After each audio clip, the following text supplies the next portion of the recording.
भाइयों और बहनों, आज मैं आपको ले चलता हूँ उस युग में जिसे द्वापर युग कहा जाता है।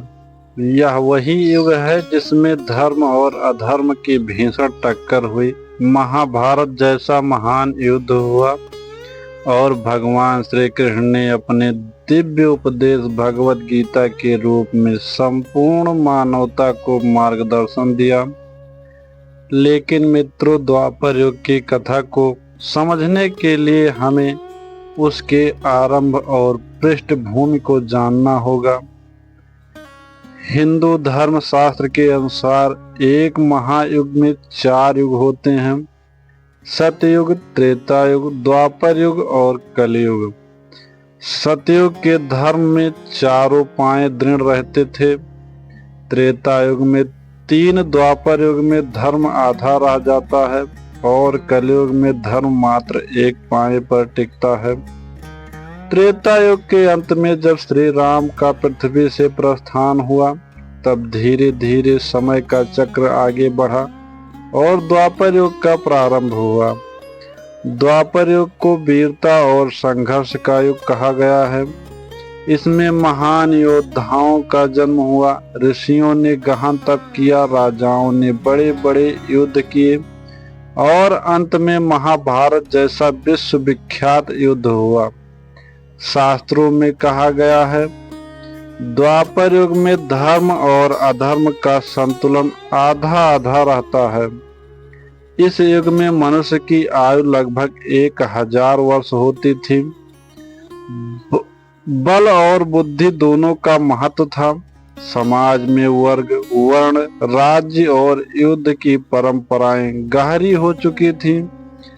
यज्ञ और अनुष्ठानों का महत्व था, परंतु साथ ही लालच और क्रोध भी बढ़ चुके थे। द्वापर युग के शुरुआती समय में अनेक महान राजा हुए। जरासंध, मगध का राजा जिसने कई बार भगवान कृष्ण से युद्ध किया। शिशुपाल, चेद राज्य का राजा जो कृष्ण का शत्रु था।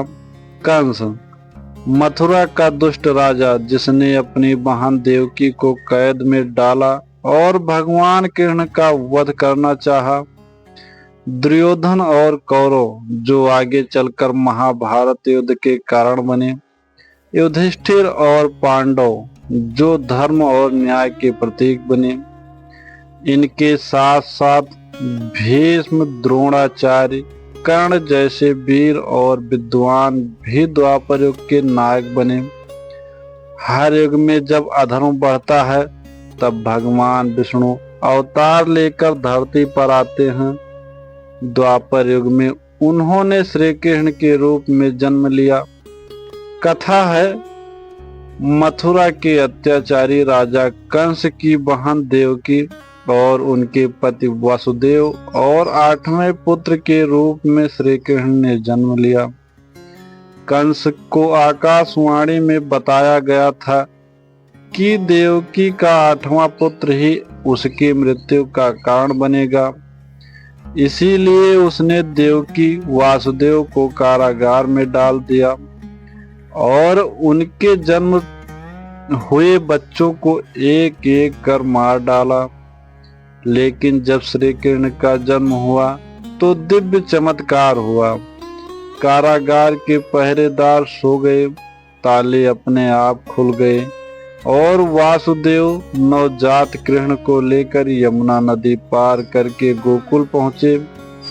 वहां उन्होंने कृष्ण को नंद बाबा और यशोदा की गोद में दे दिया और बदले में उनकी नवजात पुत्री को कारागार से में छोड़ दिया। वही पुत्री आगे चलकर योग माया बनी। इस प्रकार द्वापर युग का सबसे बड़ा प्रकाश श्री कृष्ण धरती पर अवतरित हुए। श्री कृष्ण ने अपना बाल्यकाल गोकुल और वृंदावन में बिताया। वहां उन्होंने गायें चराई, बांसुरी बजाई, माखन चुराया और गोपियों के साथ रास लीला रचाई। लेकिन यही कृष्ण बाद में अत्याचारी राक्षसों का संहार भी करते हैं। पूतना वध, शकटासुर का वध, कालिया नाग का मर्दन, धेनुकासुर, अघासुर और बकासुर का वध। कृष्ण ने बाल्यकाल से ही यह दिखा दिया कि वह साधारण बालक नहीं बल्कि स्वयं भगवान विष्णु हैं। जब कृष्ण बड़े हुए तो उन्होंने मथुरा जाकर अपने मामा कंस को पराजित किया और उसका वध किया। इस प्रकार मथुरा को अत्याचार से मुक्ति मिली।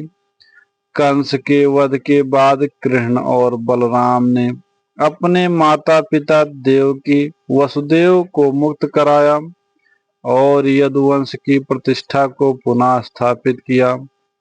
उधर हस्तिनापुर के राजा पांडु और धृतराष्ट्र के पुत्रों का जन्म हुआ। धृतराष्ट्र के 100 पुत्र कौरव कहलाए। पांडु की रानियां कुंती और माद्री से 5 पुत्र हुए, युधिष्ठिर, भीम, अर्जुन, नकुल और सहदेव। ये पांचों आगे चलकर पांडव कहलाए। पांडव और कौरव एक ही कुल में पले बढ़े, लेकिन उनके स्वभाव बिल्कुल भिन्न थे। पांडव धर्म और न्याय के प्रतीक बने, कौरव लालच, ईर्ष्या और अन्याय के। यहीं से आगे महाभारत की पृष्ठभूमि तैयार होने लगी। द्वापर युग की एक और विशेषता है महर्षि वेद व्यास। उन्होंने ही वेदों का विभाजन किया, पुराणों की रचना और महाभारत जैसा महाकाव्य लिखा।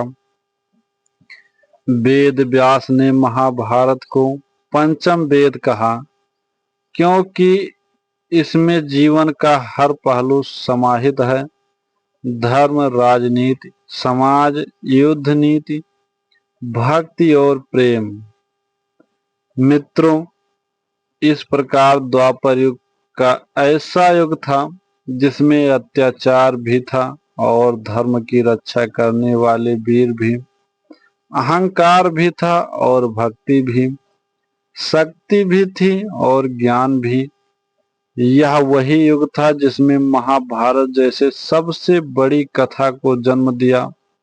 मित्रों, यह था द्वापर युग की कथा का प्रथम भाग, प्रारंभ और पृष्ठभूमि।